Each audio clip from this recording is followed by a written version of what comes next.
kita awali dari definisi ya. Kalau definisi ini saya ambil dari 2 buku. Yang pertama Joshua Becker, yang kedua Fumio Sasaki.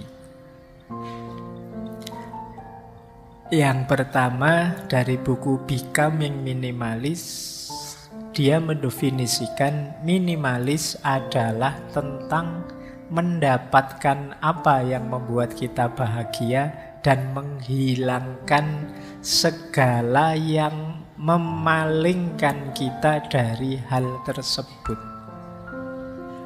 Jadi gaya hidup minimalis itu fokus pada yang hakiki membuat kita bahagia, menghindar dari yang mendistraksi kita, yang tidak penting. Baik itu pikiran, baik itu barang, apapun itu yang sekiranya tidak terlalu relate dengan hakikat hidup kita yang kita anggap membahagiakan, ya kita singkirkan. Nah, nanti hakikatnya itu. Kita ini kan hari ini banyak sekali, rame sekali hidup kita. Ada banyak sekali hal, ada banyak sekali distraksi yang memalingkan kita, yang membuat kita lupa hal-hal yang penting. Boleh dicek sekali-sekali. Sering saya sarankan, ayo teman-teman coba cek ya WA-mu hari ini. Di grup-grupmu lah terutama, coba dicek berapa persen percakapan serius produktif, berapa persen yang iseng saja.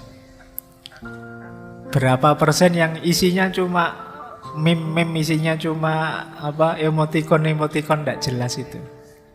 Kadang panjang sekali kan di grup WA itu isinya emoticon. Kalau dihapus denda, nanti bawahnya denda juga tidak apa-apa asal bahagia. Nanti bawahnya lagi panjang sekali. Sering sekali kita gitu. Dan itu bisa tiap hari kita begitu. Nah, ini salah satu contoh saja betapa dalam hidup kita ini sering sekali waktu terbuang atau kita fokus pada sesuatu yang ini sebenarnya tidak terlalu penting. Tapi energi kita, tenaga kita, biaya kita terserap ke situ. Oke, maka kata Joshua Becker tadi, minimalis itu fokus pada yang hakiki membahagiakan dan meninggalkan yang memalingkan kita jauh dari hal tersebut. Nah, nanti ada definisi dari Fumio Sasaki. Kalau ini lebih praktis definisinya.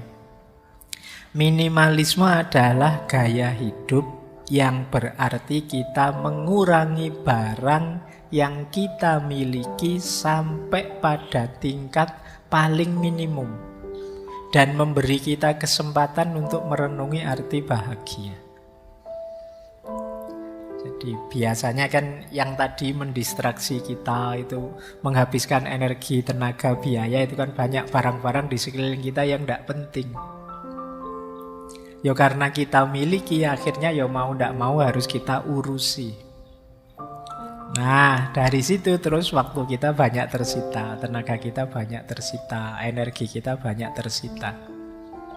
Gaya hidup minimalis itu mengurangi itu semua.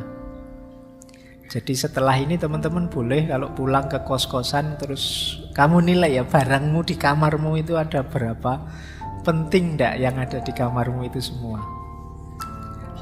Jadi misalnya ada buku, ada apalah di sana, kadang-kadang ada gelas, ada piring campur jadi satu. Kemudian ada baju, ada semuanya kan banyak sekali barang di kamarmu itu. Coba kamu nilai satu-satu. Ini penting, ini pas jumlahnya atau berlebih, ini ada gunanya atau mending dibuang saja. Gunanya apa misalnya? Kalian punya baju di lemarimu ada berapa? Biasanya yang putri-putri bajunya kan banyaknya luar biasa. Merasa bajunya kurang misalnya terus beli. Nanti beli ternyata jilbabnya warnanya tidak cocok terus beli jilbab. Dalemannya tidak cocok lagi terus beli daleman. Terus dan nambah terus. Apalagi kalau ada flash sale itu ya. Kadang kamu ndak butuh terus jadi seolah-olah butuh. Akhirnya numpuk semua di kamarmu. Karena memiliki akhirnya kan habis energi untuk ngomong barang-barang yang kamu miliki. Nah, tiap hari repot dengan nyuci, nyetrika, membersihkan, dan lain sebagainya. Nah, ini salah satu contoh betapa hidup kita ini banyak berlebih tidak efektif. Disinilah muncul pandangan gaya hidup minimalis. Jadi seorang minimalis itu orang yang benar-benar tahu apa yang penting bagi dirinya. Dan yang penting itu yang dipertahankan. Yang tidak penting, tidak eman-eman dilepaskan. Kadang-kadang kita itu kan emosional. Barang sudah tidak bisa dipakai. Cuma Pak ini sejarahnya luar biasa loh Pak. Ya wis. Ini ada kenangannya loh Pak. Ya akhirnya ya numpuk semua. Ya apa sih? Wong memang itu semula milik kita. Mana ada barang yang tidak ada kenangannya? Semua ada kenangannya. Oh ini piring ini Pak, dulu saya pakai di pondok zaman saya. Ya wis. Jadi emosi kita sering main di situ. Akhirnya ya banyak barang tidak berguna. Wongnya kamu tidak pakai. Nah, seorang minimalis itu ngerti ini penting, saya pertahankan. Oh kalau itu tidak penting, saya buang. Sederhananya itu.